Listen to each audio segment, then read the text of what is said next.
Assalamualaikum warahmatullahi wabarakatuh. Perkenalkan, nama saya Nabila Yanuari dengan NIM 952023002. Sekarang saya akan menjelaskan pertanyaan-pertanyaan dari mata kuliah agama Islam. Jadi yang pertama, Islam berasal dari 3 akar, yaitu aslam, artinya berserah diri, berarti berserah diri kepada kehendak Allah dengan sepenuhnya. Lalu yang kedua, salam, artinya damai.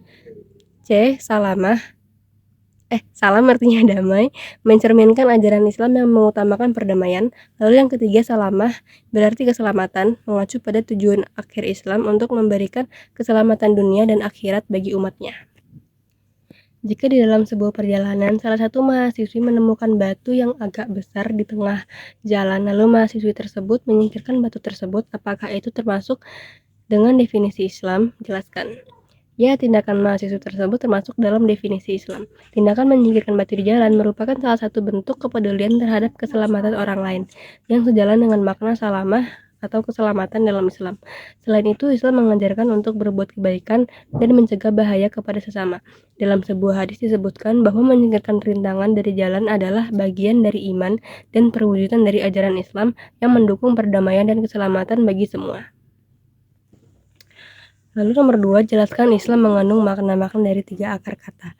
Yang pertama, salam, artinya kedamaian. Salah satu makna yang terkait dengan kata Islam adalah kedamaian. Seorang muslim diharapkan hidup dalam kedamaian dengan dirinya sendiri, dengan orang lain, serta dengan alam semesta. Dalam konteks ini, Islam mengajarkan harmoni dan toleransi.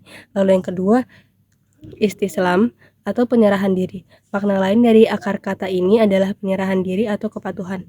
Dalam Islam, ini berarti menyerahkan diri secara total kepada kehendak Allah Subhanahu wa taala. Seorang muslim tunduk kepada hukum dan perintah Allah sebagai bagian dari keimanannya. Yang ketiga, salamah atau keselamatan.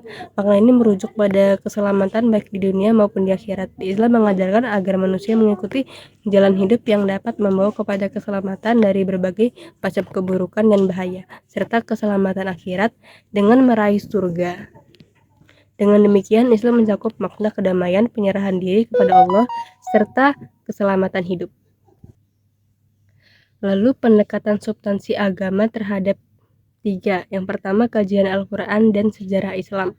Jadi pendekatan ini menekankan pentingnya memahami ajaran Islam melalui sumber utamanya, yaitu Al-Quran dan sejarah perjalanan Islam sejak zaman Nabi Muhammad.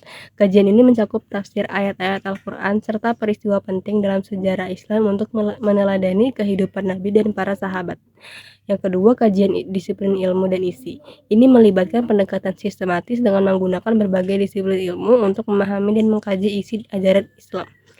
Disiplin ilmu ini bisa mencakup fikih, hukum Islam, akidah, keyakinan, tasawuf, spiritual, dan ilmu-ilmu penunjang lainnya yang membantu dalam penafsiran, penerapan, dan pemahaman mendalam tentang ajaran Islam.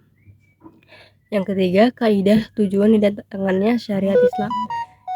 Syariat Islam diturunkan dengan tujuan yang mulia, yaitu untuk mencapai maqasid al-syariah atau tujuan-tujuan syariat. Tujuan utama ini meliputi perlindungan agama, jiwa, akal, keturunan, dan harta. Dengan kata lain, syariat bertujuan untuk mewujudkan kesejahteraan manusia dan mencegah kerusakan baik dalam kehidupan duniawi maupun ukhrawi. Mungkin sekian penjelasan dari saya, kurang lebihnya mohon maaf dan terima kasih.